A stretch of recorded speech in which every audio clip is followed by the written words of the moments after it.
How's it going, everyone? It is Friday, so that means it's time for Nick at Night, the non-spoilery talk about the books we picked up this past week. Man, we got a lot to go through, so let's not waste time and get into it.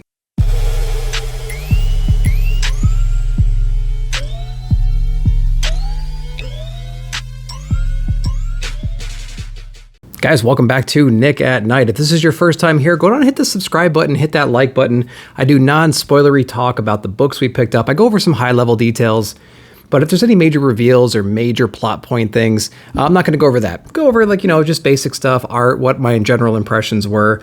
And after that, you can make a decision of whether or not you want to pick up those books. And then let me know if you do, and let me know what you guys think about the books you picked up. So, as always, we start with the big two. Let's start with, let's go into Marvel first, because I know we got a lot of Marvel fans in the comments there, and they're always excited when I pick up some new stuff. Going over to Chip Zdarsky's Daredevil number 36. This issue feels like a little bit longer than normal, but it could be because we have this giant centerfold here promoting all the new stuff that's coming out. The lives of Wolverine, deaths of Wolverine, all that good stuff in here. So, if you've been following this whole Zdarsky run right here, you know that Elektra has taken the mantle. That's not a spoiler. She's been Daredevil for 11 issues, at least right now.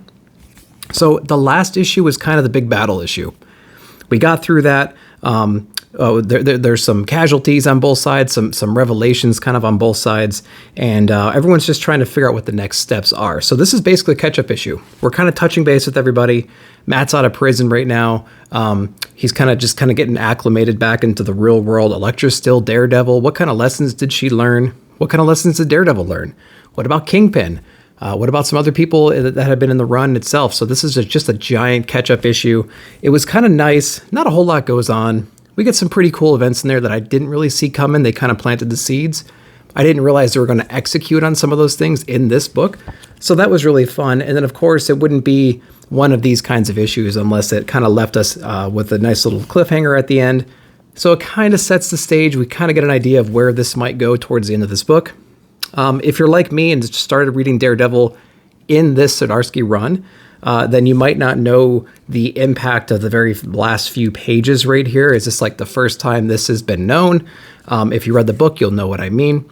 And so, yeah, this has been pretty interesting so far. I know that Elektra's going to have her own series coming out soon, so look forward to that. I believe it comes out in January, if I'm not mistaken. So keep an eye out for that one. Not too bad. Not too bad of a run. I think overall, the whole entire run as a whole, the last 36 issues, has been pretty solid. So if you've been waiting to get into Daredevil, it's a great place to pick it up. Great place to pick it up. So we are done with Daredevil. We're going over to Venom issue number 2 from Ram V. And it looks like Ram V is doing the writing on this one. I didn't see any Al Ewing in this book right here. This was an interesting story. It mostly focuses on Dylan Brock. So if you are interested in the Dylan character, you're going to get a lot of him inside of this book. He's kind of being monitored by these different symbiotes and whatnot. So we have like Venom and everybody. So they're kind of shepherding him through right now. And so Dylan's trying to figure out what to do. He's kind of back on his own right now. And he's kind of being hunted. And so he's trying to figure out who's trying to trail him, who's trying to pick him up. The symbiotes are there to protect him. So it's just a big kind of runaway issue.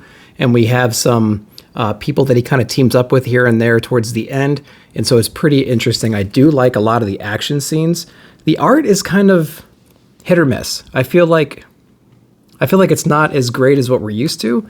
And but some scenes are pretty impactful. But it's just not hitting me. So we got Brian Hitch on the art, Andrew Curry on the inks, and we got Alex Sinclair on some of the coloring. So the art is not really my style, but if you like it, great. There are some moments though where it actually really, really works. The perspectives are really nice. The battles are really nice. And but just some of the articulation is just a little bit weird. I don't know.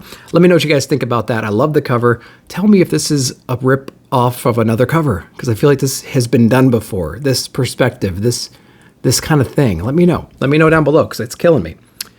So Ram V on Venom. I don't know. I was really excited for Ram V to be on Venom.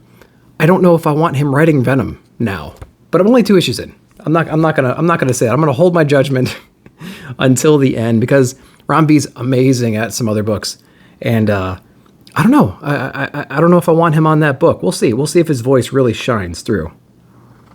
All right. The only other Marvel book we got, and it was a doozy, was Avengers 50 Legacy 750. And I got the MCU variant because I just love that era. I mean, I absolutely loved Endgame. I loved Infinity War. I love everything leading up to it. And I just like this combination of all of our different characters and whatnot on here. So if you haven't read Avengers lately, like me, and you pick this book up right here, you're just going to have to accept everything that they're kind of going through. And nothing makes any sense. The team is interesting, but like the events that they lead up to, that they bring a lot of what's been happening so far from Avengers into this book, obviously. But if you haven't been reading it, you're going to be like, what the hell's going on? So I was completely confused, but this is also kind of a good place to jump in because they're setting up the next kind of event, it feels like, in here.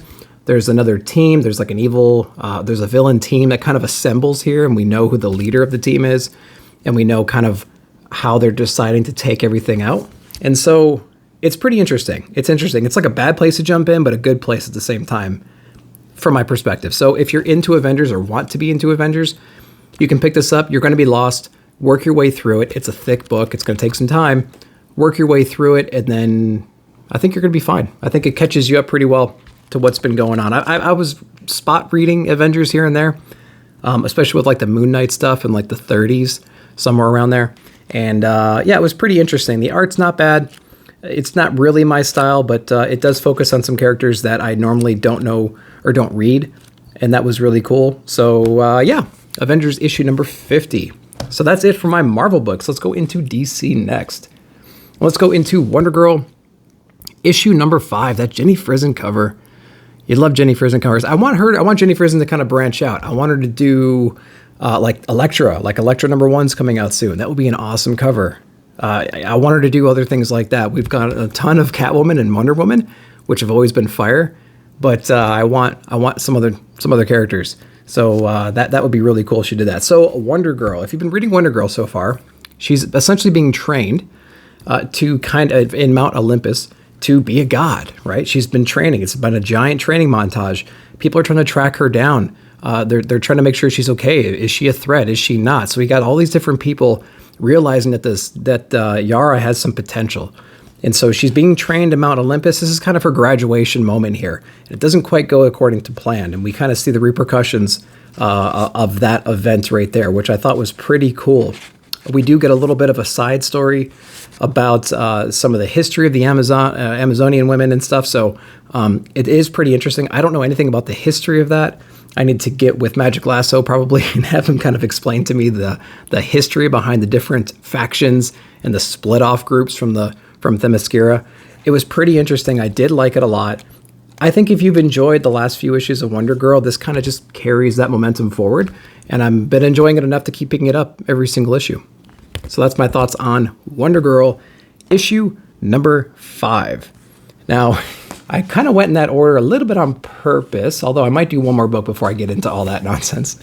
So I'm going to go over to one of my favorite books of the week, was DC Black Label Human Target from Tom King and Greg Smallwood. Now, Greg Smallwood is an amazing artist. It was actually one of my top 10 Marvel books. There was a Spider-Man book. I think it was issue 31, something like that. He did a variant cover with Mary Jane on it and Peter kind of like hanging upside down and giving her a kiss. It was beautiful. I saw this cover and something in my mind was like, man, I really recognize that style. And I'm kind of late to the party with Greg Smallwood. And then I started flipping through it and going through it. I'm like, it was nagging me. And then I did some research and I'm like, that's the same freaking cover. It's amazing. So first off, the art is killer. If you're into this style art, it carries through into the book itself. The coloring is beautiful. It's really interesting. We have our human target, our Mr. Human Target here. He's going through some kind of a crisis. He's trying to figure out, he has a very limited time to figure out this mystery about himself. And so he's kind of investigating people in an interesting way. We have a character on here, Ice, who kind of comes in and she's kind of irresistible. She's trying to help him out as best she can. She knows some details. She doesn't. It's kind of an interesting like date issue.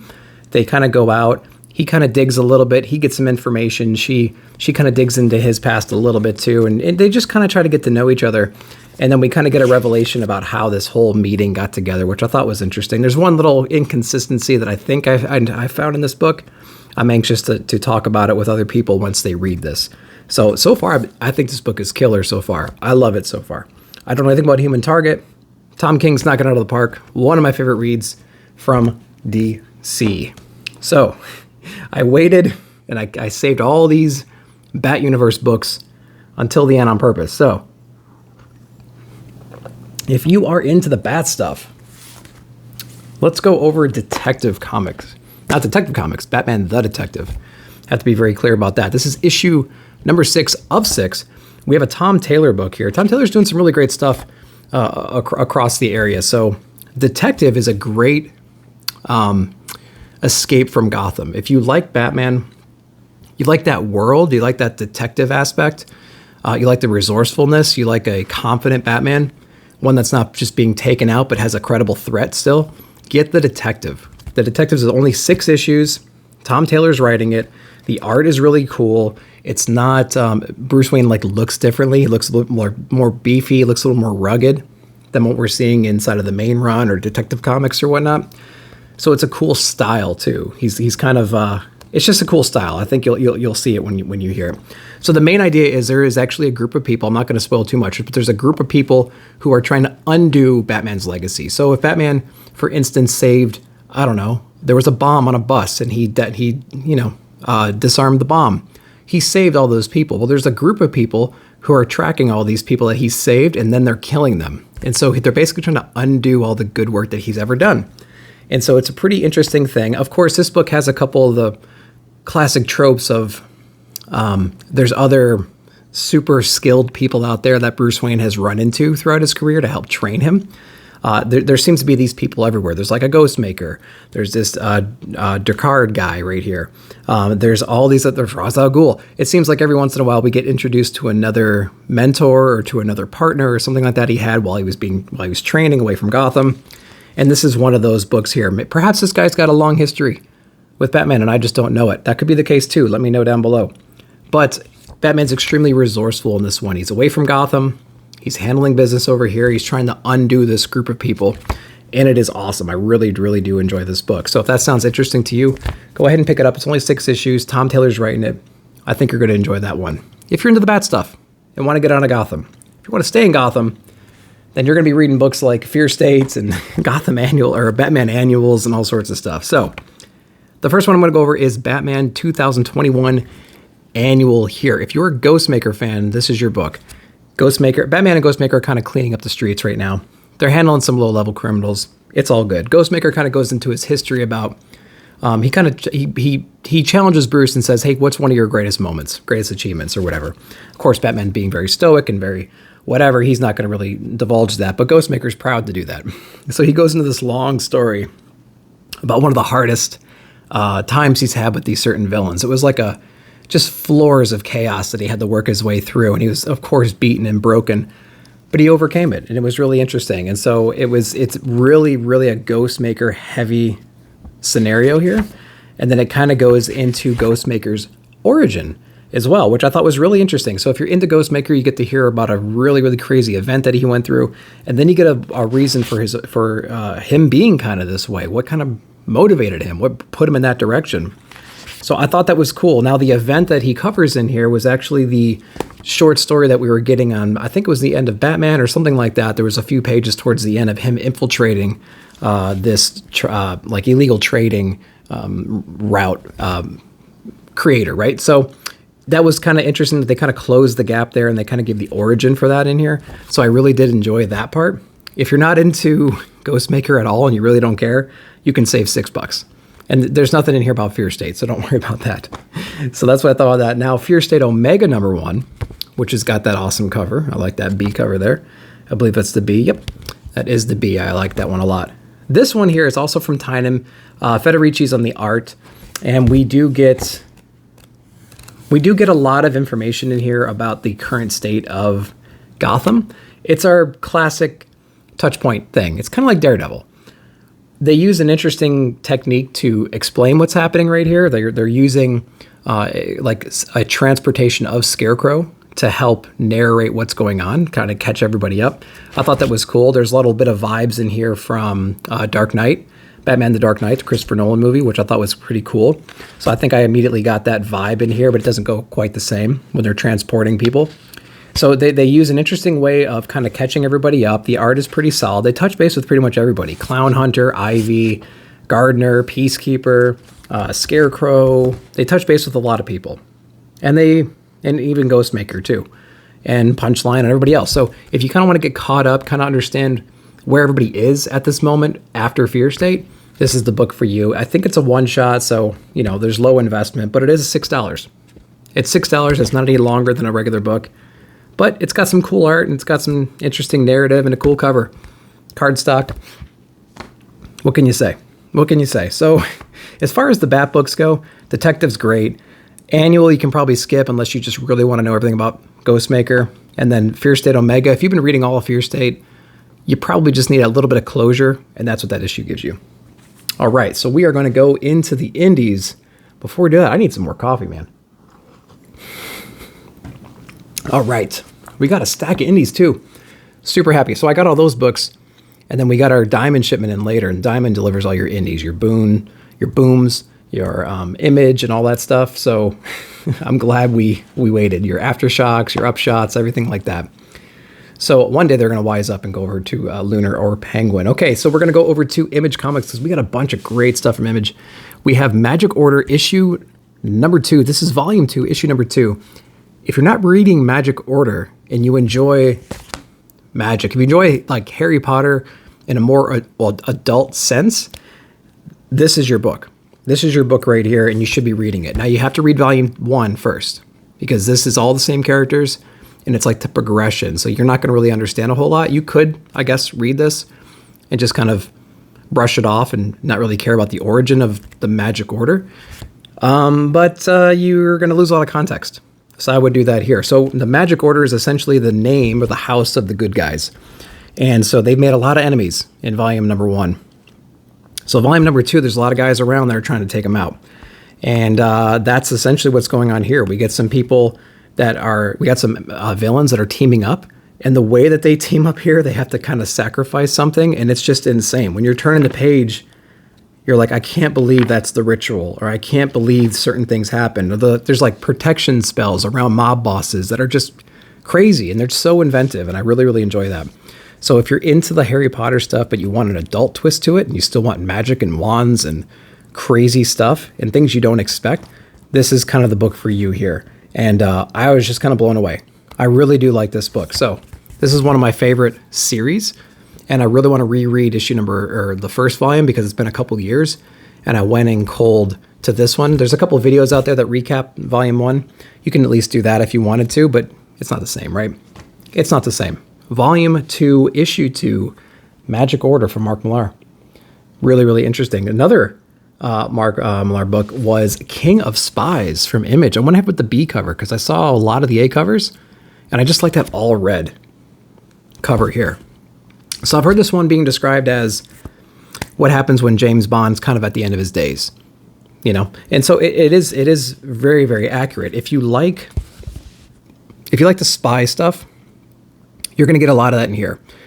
I'm going to say that it's kind of like that mixed with Berserker. With the violence. There's a lot of really interesting, cool violence in here. A lot of John Wick-ish type violence. So if you like high action, almost impossible kind of action, this guy is extremely resourceful, extremely skilled and talented, taking out armies of guys. It's really cool. I really do like that a lot. And he's at the end of his days. He's at the end of his days. His days are numbered, and he's kind of reflecting back on his life and really trying to figure out if everything he's done, all the regimes that he's helped collapse, the people that he's worked for his whole life, did he make the right move? Was it all good? And he's kind of coming to the conclusion that the world that he helped build is not the world that he wants to leave behind. And so he kind of decides that, hey, maybe I should start taking things in my own hands. So it's really interesting. The motive is cool. It's not a premise that's very original. We've seen that premise before, but I like the way it's executed here, and the art is killer. There's a lot of great fighting scenes in here, and it's so kinetic, just the way that they draw this. They draw the action, they draw the impact. It's just great. They do a really good job with the art here. So I do like that a lot. So, King of Spies. It wasn't even on my poll. I saw some guys showing it off on YouTube and Instagram and things like that. Went to my shop. Thankfully, they had it in there, and they even had the B cover, which I really enjoy. King of Spies, great, just like random book that I didn't expect, didn't remember was coming out, and it blew me away. So that was really cool. All right, we're going over to Department of Truth. What issue is this? This is issue number 14. Got the B cover here. James Tynan on there. And who's this? John J. Pearson did the art on the cover there. Pretty cool. This is actually not done by Martin Simmons, and the art is done by J. Pearson as well. The art, the lettering is done by Bidikar, which is great.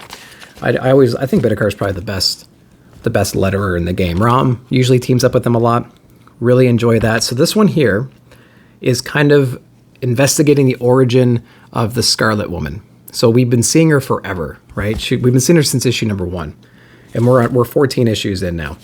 So this is her origin story, and I'm always afraid to not review this book, but it's hard to break this book down because the concepts are so high level.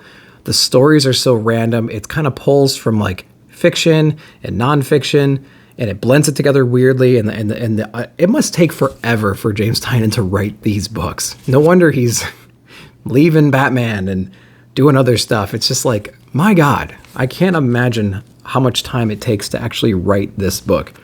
Just to kind of doing research and putting these theories together and making it stick, and then going over the art and having those conversations with whoever's drawing the book. So if you've been interested about the Scarlet Woman, you get her in here. You get her origin essentially in here, and the art is spectacular. It's just spectacular. That's one great thing about this book you always see.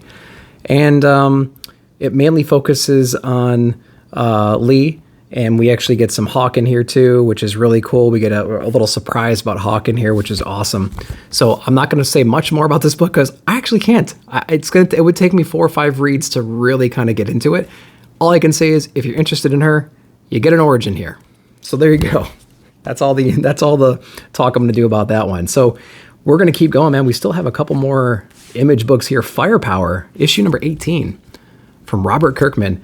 This issue is actually pretty good. Now, I've been a little bit, I wouldn't say harsh on Firepower. It's been steady. I've been lukewarm on it ever since the beginning. It's always been fun. It's always been super fast, super quick to read. The action's great. The art I've really grown to love. It's just usually full of action. Not a lot of dialogue, but it has its little spurts of dialogue here and there. And I think it's been pretty creative. I think it's been fun. I think it's something that you can easily turn into a show or a movie. It's that kind of a thing. This book here kind of brings Legends to life a little bit. So the last issue, we had a bad revelation. We had a coming of a god for the opposing team. It was pretty interesting to kind of see everyone getting wiped out right there. This is a runaway. This is kind of a chase issue. And this is a realization that we are screwed issue. And so you get to know what's going on here. We basically have Shenron coming out. So somebody collected the Dragon Balls. Someone's about to make a wish. It was kind of shocking. It's like, what the hell do they do now? I don't understand how they match what happens in this book. I don't know what the retaliation, I don't know what the comeback is for this issue, but this one piqued my interest more than it has in a long time. So Firepower, still constant, on the uptick, in my opinion. And if I'm not mistaken, on the back cover right here where it kind of goes over the notes, it says next issue, April 6, 2022. So we're not going to see this book for 4 months now, which is a real bummer. I hate when they do that. So Nice House on the Lake is postponed until March, something like that.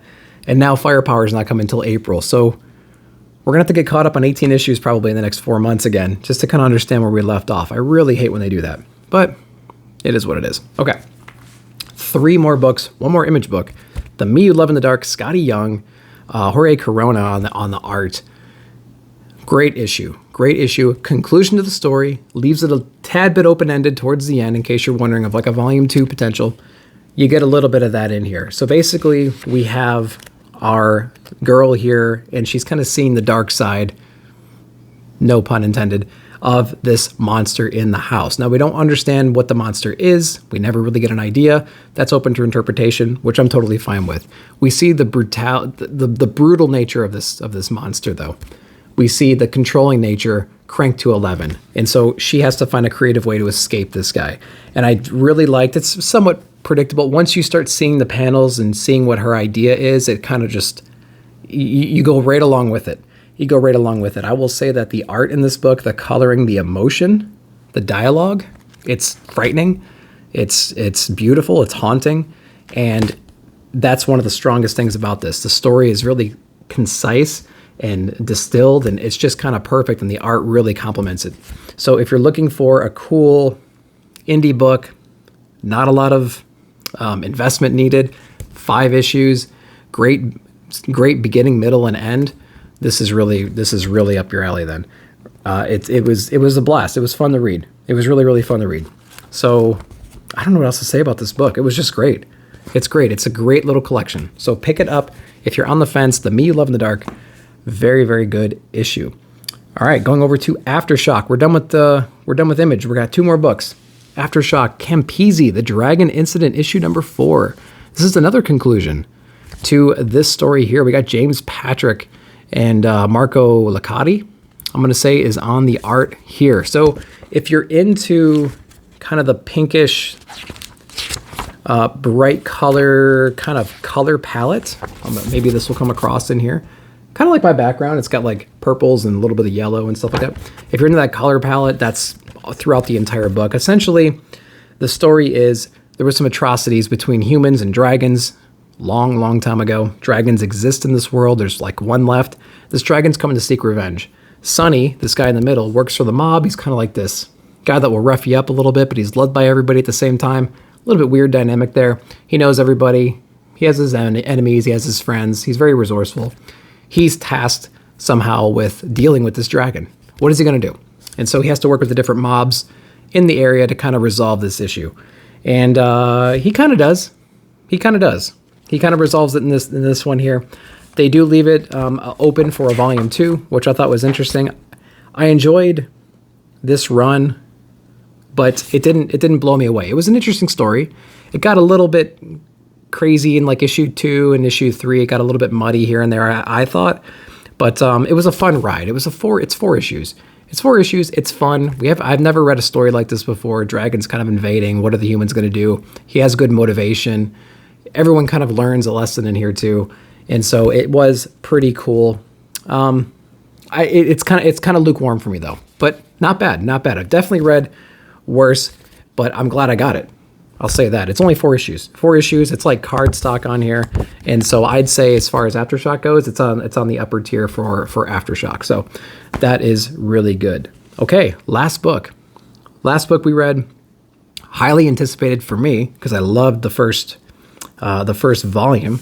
This is volume number 2 of Hotell, number 1 of 5. This is by John Lees, and I'm not even going to try to say the other guy's name, so I apologize, but they are on here. So I think Hotell Volume 1 was essentially about this hotel, and we had all these different residents in these rooms. We didn't understand at the time how these things were all going to be connected, how all their stories were going to be connected, and they were playing it out, and by the time you realized it, it made you want to go back and kind of reread the previous issues because then they're all connected and it makes more sense. So I think now that we're kind of onto that game, reading a volume 2, there's not going to be the same magic that we experienced in volume 1 because we're going to have these expectations now, right? We're going to be a little bit more attentive, maybe, to the thing here. So this issue right here explores another family that comes in. They're bringing a whole car full of luggage and baggage, emotional baggage, with them. And so we get to understand their dynamic. We have a father trying to find a job.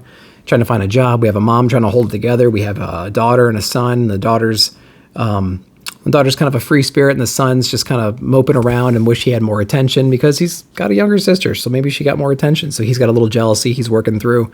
And of course, we have a supernatural element in here that they introduce. A little bit of possession, a little bit of people acting weird, the family lashing out at each other, some spooky stuff going on. And we get a crazy, shocking ending at the end. And it was it was good.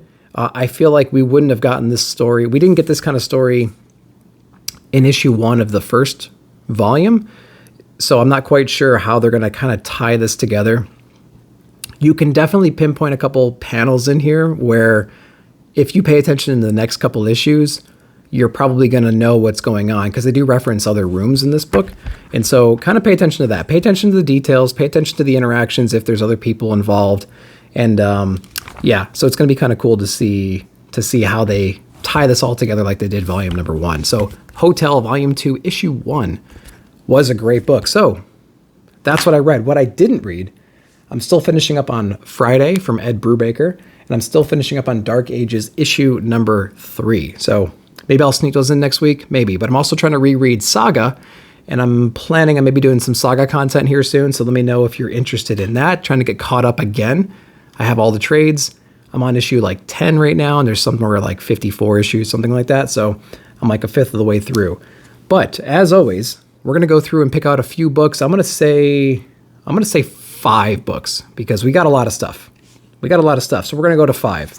So what are we going to pick up if we only could pick up 5 books? So for me, it's King of Spies, issue number 1 from Mark Millar is for sure. I liked it a lot. It's like, again, it's like Berserker, but like in the James Bond world. So if you like Berserker in the James Bond world and he's got nothing to lose in a limited time, there you go. I'm going to say that one for sure. Magic Order, I love this book too. Great book. I was a big fan of the first volume though. So you got to read the first volume, I think, because you're going to lose a lot of context if you don't do that. Let me make sure I'm looking at all these books too before I start picking a bunch of them. Human Target was really fun. Whole different pace than a lot of these other books. Still, it's kind of like a detective who did it kind of a thing, and he's got a clever way of interviewing or not interrogating, but he has a clever way of trying to get the truth out of people. So that was a really fun book too. Man, I already got 3 picked out. What are we going to say? I also got Maniac in New York. I need to read that one. I need to finish volume 1 though. So I'm kind of back issuing that right now. So we have King of Spies, Magic Order, Human Target. I'm going to say that The Me You Love in the Dark was a great conclusion to this arc right here. Very concise, like I said before. Very concentrated story. Loved it a lot. I'm going to say that. And then let's go with... I'm going to go with Hotell, probably, issue number 1, volume 2. So Hotell. So those were the ones that I would get. I'm going to say an honorable mention, though, is Firepower. So I know we got a lot of books. I can't recommend... You can't go out and buy all of them. I can't go out and buy all of them either, but those were the ones I liked the most. So we have Hotell, Firepower, The Me You Love in the Dark, Human Target, Magic Order, and King of Spies. So guys, holy crap, that's what I picked up. What did you guys get? If I had any questions during the review and you have some answers or have any comments or questions or corrections, anything like that, go down below in the comments and let me know. I love carrying the conversation over there, so please hit me up there. I appreciate you watching. Like, subscribe, share, hit the bell notification so you get notified of future videos. I really do appreciate it. We'll see you in the comments.